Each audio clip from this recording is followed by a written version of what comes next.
Hi, and welcome to She's the Boss, the show that is all about female founders and women doing extraordinary things in business.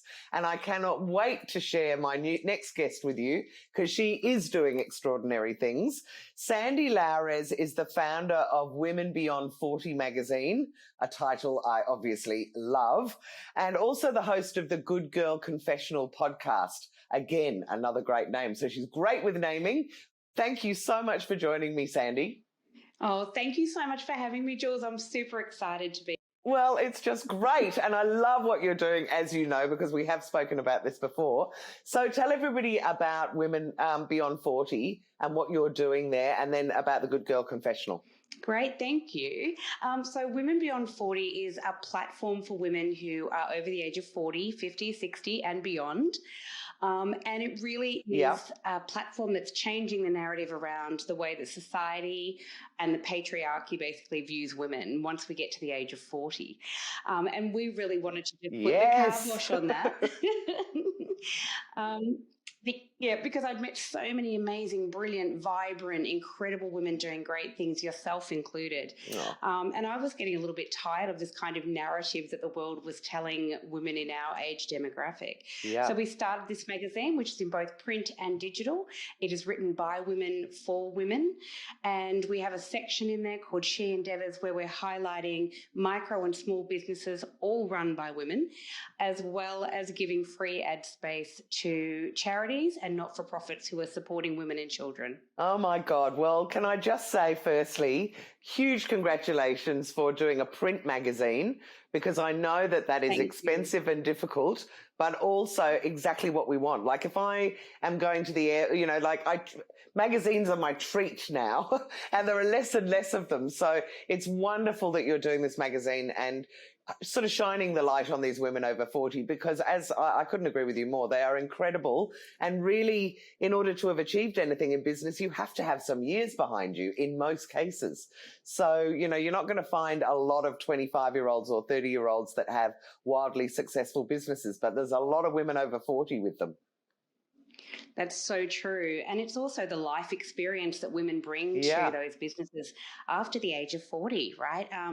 Because we have been around the block a few times and we've got a little bit of life experience under our belt. And we've no doubt worn a few hats over the years. And I think it brings kind of a depth to business, I guess, when women are over the age of 40. And that is not to discount our younger sisters who are doing incredible things.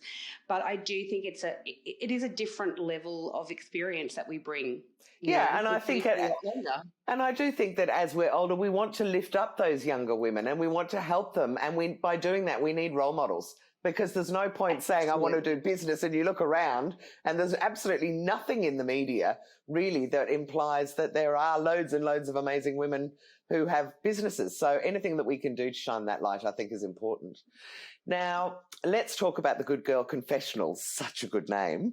Can you tell me what you're doing with the Good Girl Confessional podcast?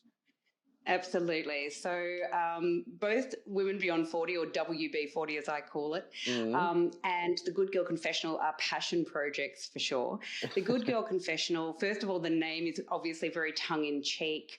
It came about because, in society, women are taught to be good girls, to be quiet and submissive, and to know our place. And I was anything but those things, and I really wanted to... That's why I like you. I love you too, Jules.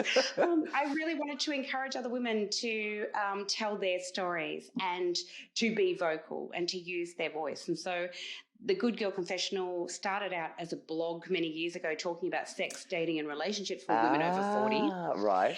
And this is the grown-up version of her. She's had a few iterations and she is now the podcast. We wanted to really keep the name because it did have so good. a small but loyal sort of following, and it's brilliant. It sort of went from being a personal blog to a blog really that started talking about women's issues, and from there I just got more and more motivated to create a platform where other women could tell their stories, because and as you said yourself, anywhere that we can promote the stories of women and share their experience, I like to call it hard-won wisdom, that's got to be a good thing. Yeah, absolutely, absolutely. And I know you and I have talked in the past about the fact that we've got to this age and kind of I don't really care anymore about how people think about me. I just can see that there is a job that needs to be done, and we've got to help these women. Somebody has got to stand up and start saying, here are all these incredible women. And the more women I meet that are doing that, the better it is for everyone. So, I'm so thrilled at what you're doing. So talk to me about why you set up WB40. Was there a moment, was there something that happened that you just went, hang on a minute, I'm going to start a magazine because this is ridiculous. So can you tell me what that was? I think there were a number of things. These things start to stack up. Yes, they do. And I started the podcast first, and we were really talking to a lot of amazing women from every different kind of background who had these kind of incredible stories to tell.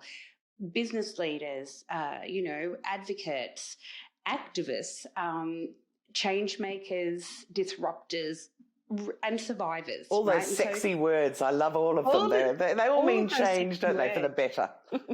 Oh, they're so great.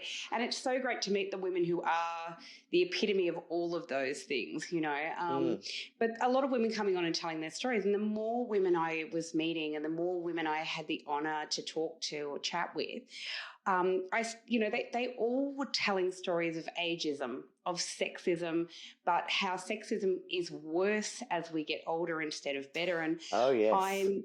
Right. And so we're all out there, and rightfully so, getting angry at the world and the government at the moment and saying, Me Too exists for a reason, and all of us are fighting for our place in this world as women. Yeah.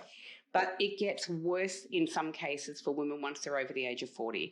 Women feel that they can't speak out at work. I know that there's new legislation coming in to protect women during menopause in the corporate sector.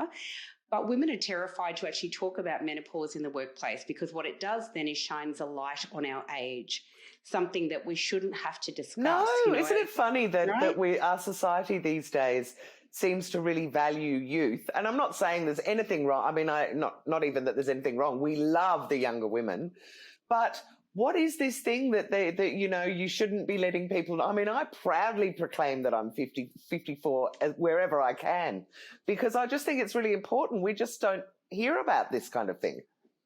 So true. And I think as role models, like you are such a role model, Jules. And you. I'm so proudly shouting out to everyone who will listen that I'm 51. I'm 52 this year. And congratulations. I think that thank you. And that in itself is like a change in the narrative of being able to speak up and say, well, hello, hi, I'm Sandy, I'm 51 and I'm quite proud to be that age. And look what I bring to the table because I am that age. And I think we need, in terms of speaking out about our age, we are becoming then role models, not just for other women in our age demographic, but for, as you said, the younger women who are coming up, because as we all know, aging is something that none of us can prevent. We eventually That's right. Clock will turn over and you will be 40 one day. That's so right. It's how do we change the narrative around that for ordinary women? And obviously, not all of us can live up to the Hollywood ideal of the extraordinary women in their 50s who look like they're 30. 20. Exactly. Right? But not all of us can do that. And so for us, really, I think that Women Beyond 40 and the Good Girl Confessional really is about talking to every woman, if you like, and just kind of saying you're 100% okay just the way you are, and you're beautiful and amazing and smart and all the things. Right. That's right. Right, just as you are, and reminding all of the incredible women out there what they can bring to the table, because they've got lived experience and they've got some pretty, great things under their belt that they can then share with the world. Every woman has a story, right? Absolutely. And the other thing which I love, because I've got teenage boys, is that we're also affecting those young boys who are going, hang on a minute, maybe being 50 and being old, as my sons say to me, is not that bad, because it doesn't stop you. You can still do things. And we need to sort of have those role models for all of society to see. But listen, I interrupted you because you were talking about what tipped you over into starting a magazine. So keep going with that, because I'm really fascinated as to why you actually made that leap. So the leap started, as I said, the more women I spoke to, the more I started to realize this kind of oppressive thing that goes on in society that no one really wants to talk about, but everybody knows is happening, which is once women turn 40, their stories are not that interesting to mainstream media. Yeah. They're certainly not that interesting on the news. And you start to see how few people are represented in our age demographic in everyday media, but especially in print publications. I just have to tell you as well that not only in television are all the programming decisions being made, 100% of them, by white Anglo-Saxon men, but I've been interviewing a lot of the editors of iconic women magazines, so everything from Woman's Weekly to New Idea to Dolly, and they have all said, you would not believe this, but they said all their bosses were men. So all those decisions are being made by men everywhere, which is why we don't see us, because they don't see us. So they don't think that we're important. Whereas, the more women there are running these magazines and making those final decisions, the better, as far as I can say. See? Oh, that's it. And thank you very much for bringing that up, because it's 100% true. Yeah. So in the publishing industry, which is becoming narrower and smaller, absolutely, it's being led by men. And a lot of the decisions are being made by men and white, powerful men. And as you say, if they don't see us, how will they represent us? That's right. So for me, it was a burning that I had really inside me. And I sort of put together a business proposal that I'm going to do this and maybe I need some funding behind me. Right. And I actually spoke to a couple of investors about this and this idea that I had, two of whom were men and actually one woman, which quite surprised me, who said, we don't think that anyone's going to be interested in the stories of women once they're over 40 or 50 or 60 or whatever.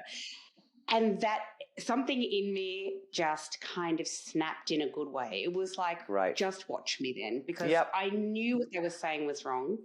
I know that every time I speak to a woman about this, or they see the magazine or they've read the magazine, the support is overwhelming. The feedback is overwhelming, that they're saying, thank you for seeing us.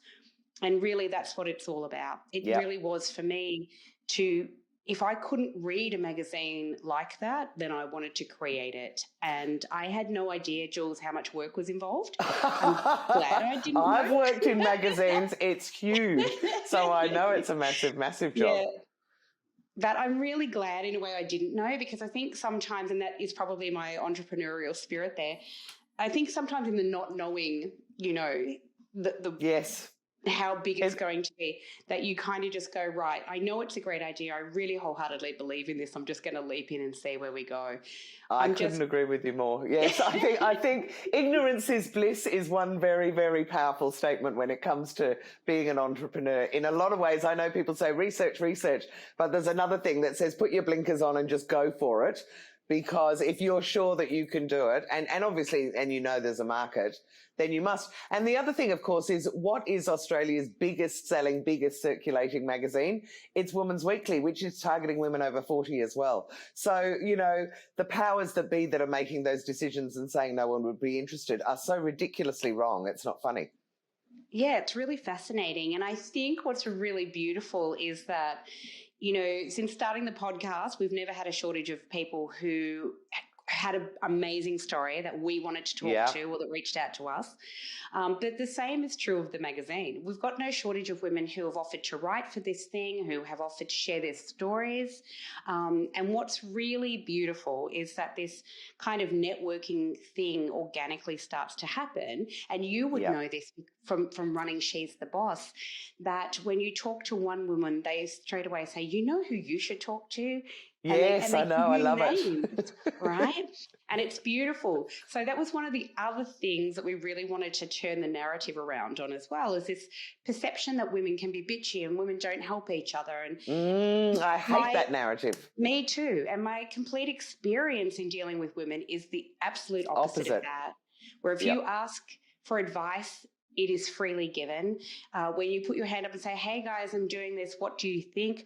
There's been no shortage of advice and encouragement and support from so many different places, because generally women want to see other women rise. I mean, that's the true narrative. And particularly in this entrepreneur space and business owner space, I think that is particularly true. I hear in corporate land, it's maybe slightly different because there is that patriarchal system, which is to get the best out of people, let's make them compete against each other. But outside of that, I think I couldn't agree with you more. And such a powerful word in those women's groups that you see all over social media is, can you help me? And all the women just flock to help. And I just, it really warms my heart. I love seeing that because it's true. We want to help. Yeah, we do. And it's so true. And I think it's really been a big learning curve for me in terms of, as women, we're kind of programmed to not ask for help, to just dig down. We're the helpers. Dig in and, right, we help other people. And so that's been a really powerful part of my life as well, is learning to sort of say, hey guys, I need help with whatever it may be. And as you say, all these incredible women who say, oh, I can help you with that. Or have you thought about this? Or can I point you in the right direction, right? I mean, it's incredible. This is empowerment at its best. It is. Now, Sandy, now that I know what you're doing now, I want to know what led you here. So can we go back to you as a little girl, or I don't mind what age, whatever age you think is relevant, and talk to me about why you did what you did and what you did when you left school, and then how your career has evolved to now when you're running your own magazine. Absolutely. Just a small question. Just a small one. Just a little one. In 25 words or less. No, I'm joking. We've got ages. Go for it. Well, I suppose as a child, the really interesting part for me is I've always been a creative. So as a little kid, as soon as I could speak, I was a storyteller. And I think I didn't really realise, obviously, as a little kid, that would mean I'd want to be a writer. But I was really fascinated in telling stories and making up stories, and I had a vivid imagination. Okay. So I was one of those kids. Were you an only child? No, I was not an only child. I don't know where it came from. I was quite different, I think, from all of my siblings, but I just always really was fascinated by stories, by books, by all of those things. I was kind of a bit enamored. So as I got a little bit older, I was constantly writing stories. I was terrible at maths, by the way, at school. Was not my fault. Hello, I'm the same. But writing and English and being able to get sort of ideas across was always really, really interesting. So you were really good at English at school. Did you finish school? Did you go to year 12?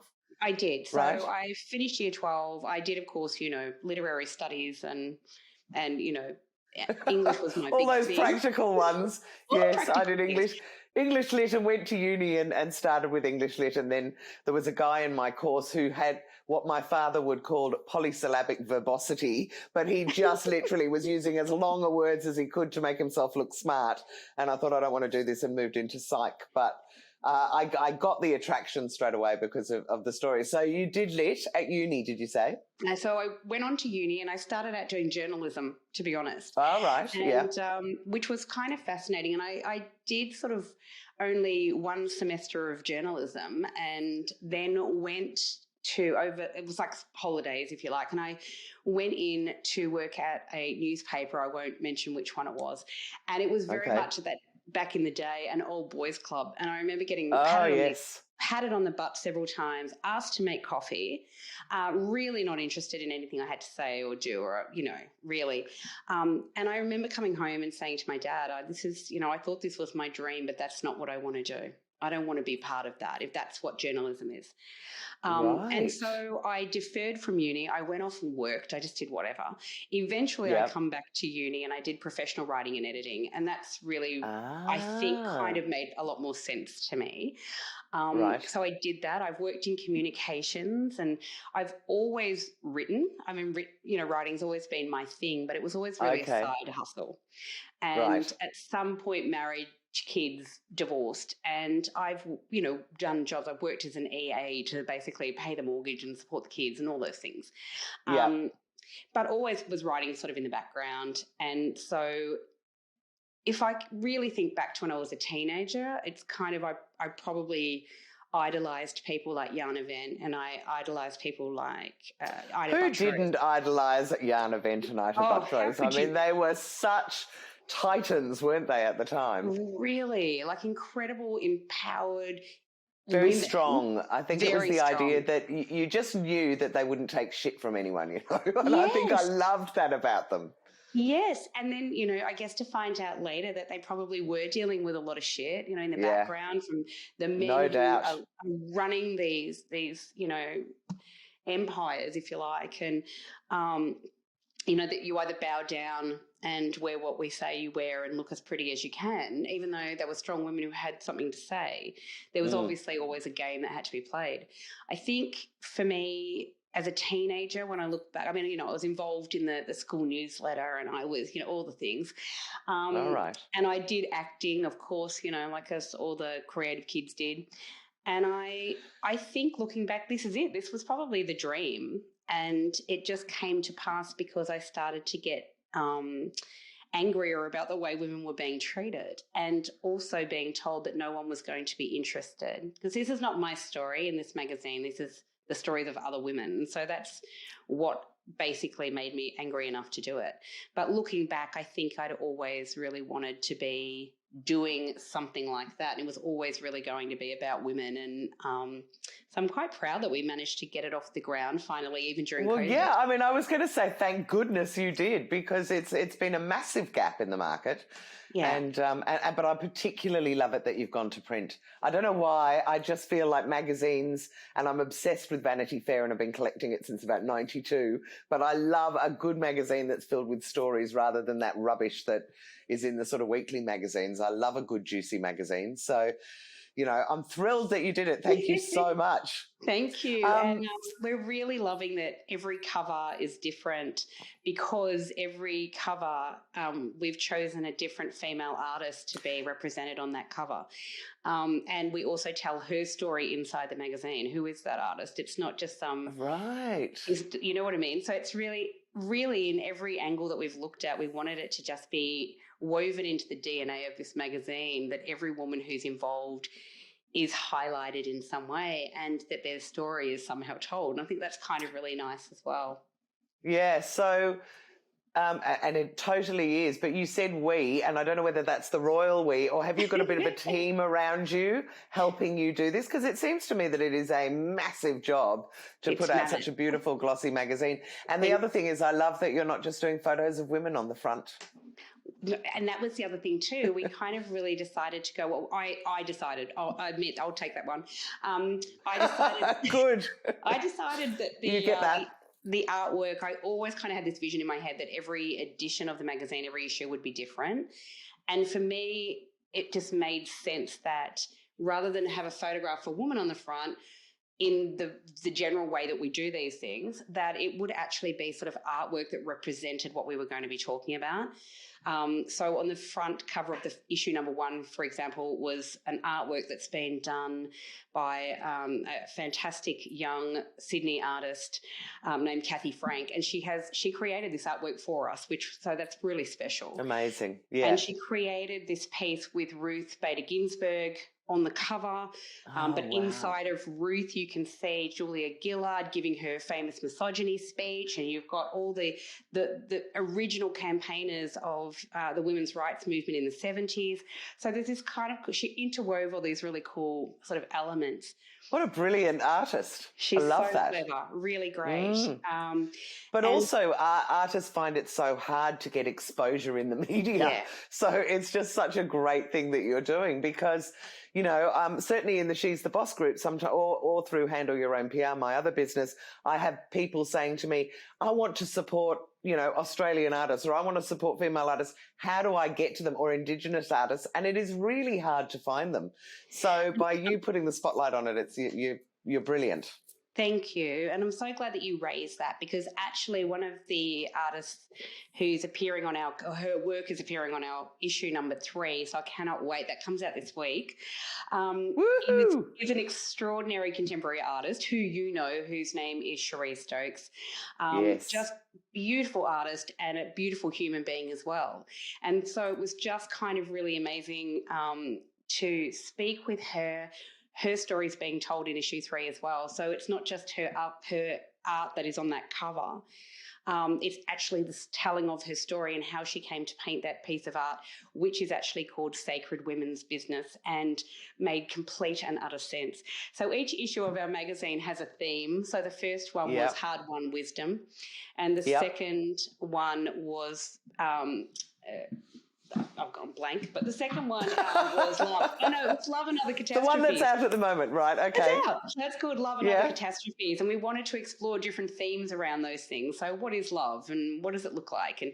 And so the third one that is coming out this week, which is so exciting, is called Mother Earth. And it absolutely 100% made sense for me to have Cherie's work on that cover because it is sensational. She's an extraordinary artist, but her story as well. And she's really also powerful. Indigenous, so exactly, connected to the earth. She is. She's a contemporary Aboriginal artist, but her story is really one about coming back to the land, and you know, her telling that story herself is just so beautiful, and it was really lovely to interview her and get that across as well. So she was just blown away. I don't think she couldn't believe that she's on the cover, like her art's on the cover, but that she's in the magazine. But she's so humble. So humble and such a beautiful person. But you're right. It's not easy for artists to get their artwork out there and to get that sort of exposure, and to have other people see what they do and what their story is, what's the backstory of that artist. Yes, exactly. You know what I mean? So, and Cherie has such a great story. I've interviewed her for the She's the Boss Chats podcast, and we didn't get to any of the questions. I just said to her, tell me about your life. And an hour later, I had to say, we've got to stop. I could keep going. She's amazing, and her story is so inspiring. Yeah, she's amazing. Yeah. We chatted for a long time, and it was really difficult to kind of write up an article and go, I just could keep going. I just want to tell her.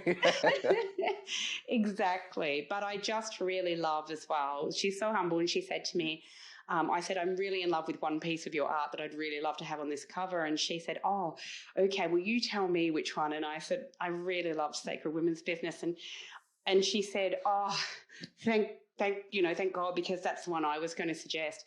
It kind of is really fitting for what this whole magazine represents, and her story really, is so powerful. It's a really lovely story. She's great. But her artwork is the first one that we've wrapped around both covers, so it's back and front.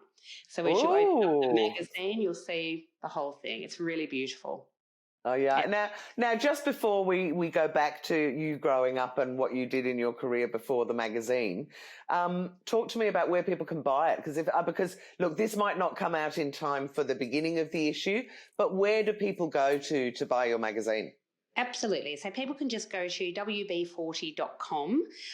It is available in digital form as well. So we have a lot of people overseas who are buying the digital version. We're finding that a lot of women in Australia, New Zealand are actually buying the print because, as you said, people like to have it in their hand, and that's more than fair enough.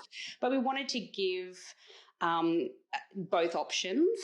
But for me, print was really the driving force, but we wanted to give both options. So obviously digital is a little bit cheaper. People can get it straight away in the inbox or whatever. It's kind of, I'll shamelessly plug it here, that I think it's a really great Mother's Day present as well. Because oh my God, what a fabulous subscription would be amazing. Yeah, and because it is something that's so different. Each edition is so different because we theme it, and I think that's been kind of a really powerful and lovely thing as well, because you can bring in writers who, like in issue 3, we're talking about Mother Earth. We've got someone who's an ecologist who's writing really about climate change. You can bring different people in to talk about things that they know that they're experts in, that they have a sensibility about, and I think that that's kind of lovely as well. Yes, absolutely. Now, let's just finish off the story of how you got to this stage, and then I'm going to ask you about some of the challenges you may have encountered along the way, setting up the magazine and doing the podcast. But you said you did some EA work when you were when you had the kids to just get through, and marriage and divorce and all the rest of it. Were there any other jobs before you started WB40, or what made you go out on your own? Were you employed and you decided to go and do this, or were you sort of consulting? Yeah, so yes, I've been like an EA for many years. I worked in communications. I basically was a comms analyst, and that was Okay. great. Um, and but I sort of always came back, to be honest, like, to the EA work because A, I was good at it, and B, Yeah. it was quite easy for me to do that while I was raising kids as well. Yeah. Um, Totally. yeah, totally. But I think for me now, it was really a push to, like, it was just a push from, I guess, in me to just kind of go, if this is something you really want to do, if not now, then when, Jules? And especially during, I think, Oh, I'm getting goosebumps with you saying that. But so you were employed in a role, and this was yeah, bubbling along in the background for a long time. What correct. prompted you to do it? Was it the COVID lockdown?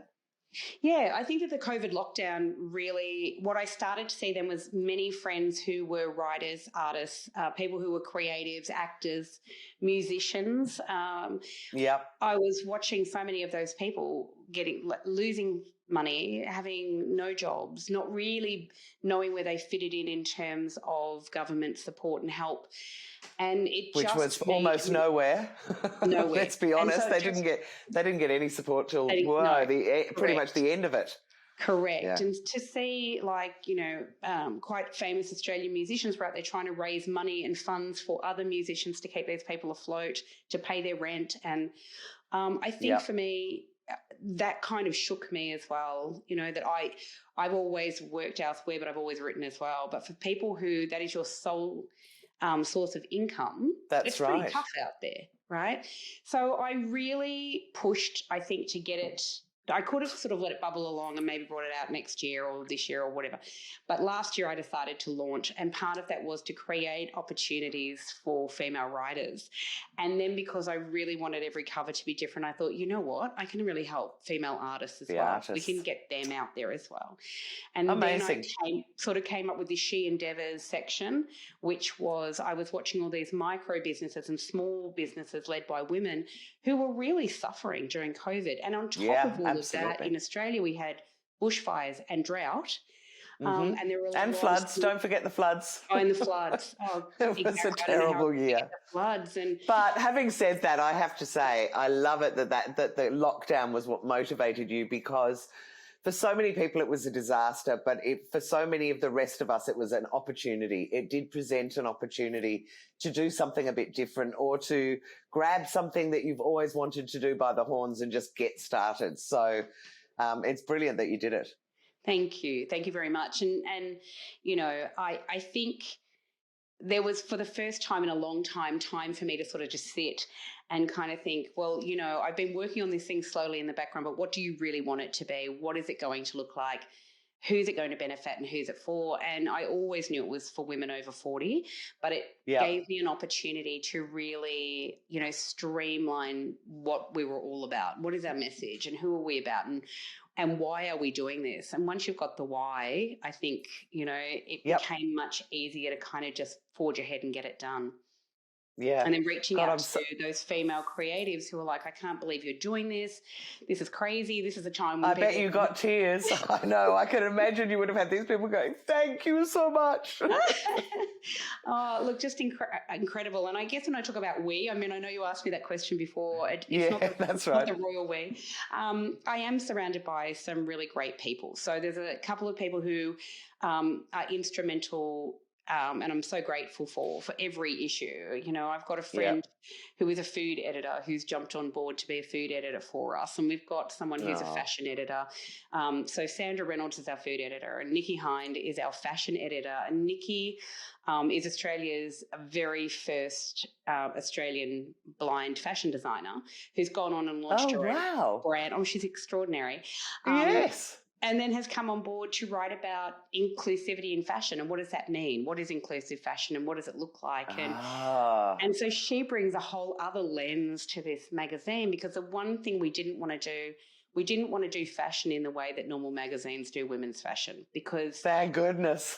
Right? Because we were really worried about this whole shaming of women. Body image, exactly. Body image and what do we look like, and I can't fit into that, or I can't afford that, or I can't.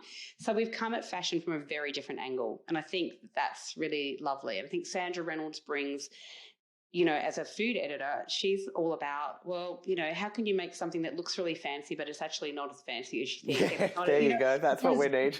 Right? Because we're busy and we're women. And the 10-minute meal that looks like it's taken 3 hours is absolutely ideal. And she's fantastic. And she has her own thing, which was huge, called $120 Food Challenge, where she's a budget supremo cook, and shows people how to do this for less, which is great. And she's about to launch something new called Delish for Less soon. So I'm quite excited about that for her. Yeah. And so then we have Amalia Chilianis, who basically comes on board, and she talks about, especially during the whole COVID thing, it was really important for her to talk about people, women especially, over 40. What does your career look like? What do you really want to do? What are you actually passionate about, and how are you going to get there? And so it was really lovely to have her on board. And so that's incredibly timely, isn't it? Because through that pandemic, I think there were a hell of a lot of people. I was going to say some big stat, but I have no idea what it is. But that there were an awful lot of women who were saying, I don't want to go back to my old job. In fact, there wasn't just women. There were people all over who were going, look, this opportunity is kind of giving me time to think about it, and I don't really want to go back. What else am I going to do? So that career advice is just so spot on at that time and now. And it really was. And it's just been really amazing to sort of, she sort of said, oh, how about I write something? And it sort of just has kept going, because what we're starting to realize is there are so many women out there, as you say, who are saying, and people are realizing that they can work from home. They can work from anywhere. Yeah, of course. Game changer. We always could. It was just that, it's in the heads of some people that, you had to actually sit at a desk and be in an office. Exactly. So talk to me about starting your first own business, which is, I guess, really is WB40 magazine, and any challenges along the way that at the time seemed maybe insurmountable, or maybe just what are we going to do? But you look back on now and go, that was amazing because it took us in another direction. Have you had any of those kind of moments? Yeah, absolutely. And I think what's really fascinating about starting the magazine was I've had to really learn to be really fluid. I'm such an organized person, and I'm like, no, everything has to be, and set it out, and I'm a planner.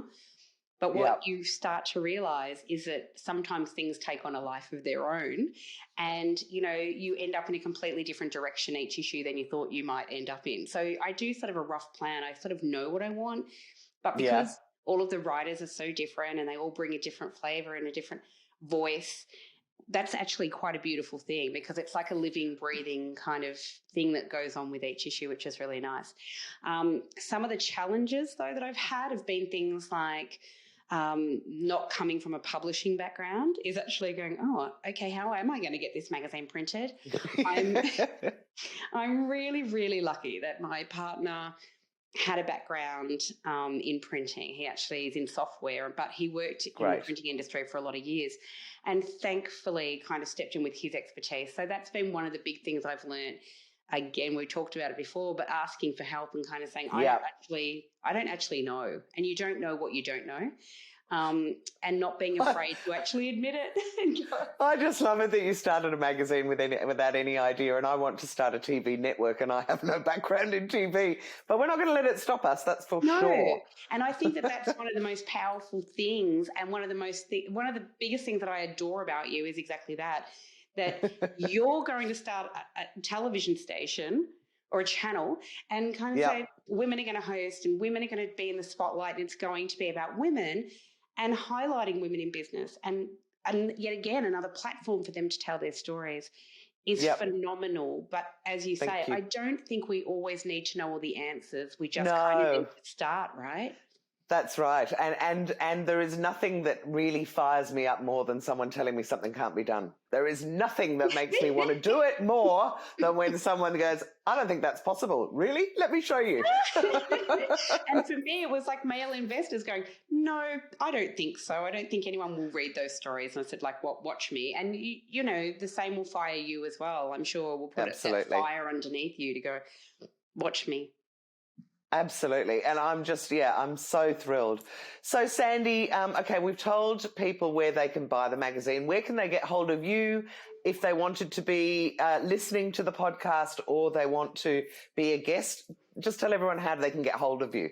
Absolutely. So they can either email me at info@wb40.com.au or they can go to the website, which is wb40.com. There is a space on there. All the podcasts are listed on the website. But one of the other things that we do quite proudly is that we have a page on our website for every woman who's been involved, whether it's with the podcast as a guest or whether or not they're writing for the magazine or whatever. So even our podcast guests, like your good self, Jules, you're actually on our website because we'd like to... Is mine out? I didn't realise it was out. I'm going to have to share it everywhere. Because we want to actually... that's another way we can give back as well, is to share your links and to share the links of all the incredible women who have been on the podcast telling their stories, but also all the women who are writing for the magazine. We want them to be able to have other opportunities as well. So you can find all of the writers, you can find all of our beautiful podcast guests up there. The Good Girl Confessional is actually available pretty much now everywhere where you can listen to a podcast, which is fabulous. Great. So, and then how often are you releasing them? Is it one episode a week? No. So we only do probably one a fortnight. We're not as prevalent as you. And I guess because A, it's time. But B, and it just really depends. Some months we bring out more than others, and it just really depends what's going on at that time. Okay, so it's not necessarily a regular schedule. Just jump on it. And you've got a whole lot of episodes in there already, haven't you? We really do. And fantastic. And lots of different incredible guests. So that's what's really nice. You know, lots of different stories, everyone from a paranormal investigator to a survivor to extraordinary business leaders. Just incredible stories. I love it. And to go back to your question, or not your question, your comment before that you don't have any problem finding guests, I have to say the same thing. And people come to me and they go, oh, do you need any guests? And I'm like, I've got 30 already that are just queued up waiting. We need to split ourselves, both of us, into about 15 people in order to be able to really showcase. And there'll obviously new business owners starting all the time as well. But there are also extraordinary women who are maybe in their 60s and 70s that have done incredible things. And we want to showcase them as well, because a lot of those women are now really active about trying to raise the profile of women and support women. And it's beautiful to see. Absolutely. And, you know, even on our podcast, we've got women absolutely in their 40s, 50s, 60s, maybe beyond. But I think like what's really lovely about that is that, you know, when a woman has a powerful story or when she's doing something amazing, age is irrelevant. And, you know, this is part of the showing, I guess, of that in our narrative is that, you know, well, if you think that women don't have stories and other women won't listen, check us out because they are. You couldn't be more wrong. I know. And that's another great thumbing the nose at those people that said it wouldn't work. Oh, it's so fantastic. Yeah, Sandy, you are amazing. I hope everybody goes out and gets a subscription to WB40 magazine immediately after hearing this. Thank you. And I can't wait to see the next issue coming out with Cherie Stokes. So thank you so, so much. And I'm really, really looking forward to sharing this interview. It'll be great. You're just such a wonderful woman doing brilliant things. Oh, thank you so much, Jules. And I'm really, really grateful to be on the podcast. Thank you. And it's very lovely to meet another woman who's out there really trying to help other women to rise as well. So thank you. My absolute pleasure. Thank you too.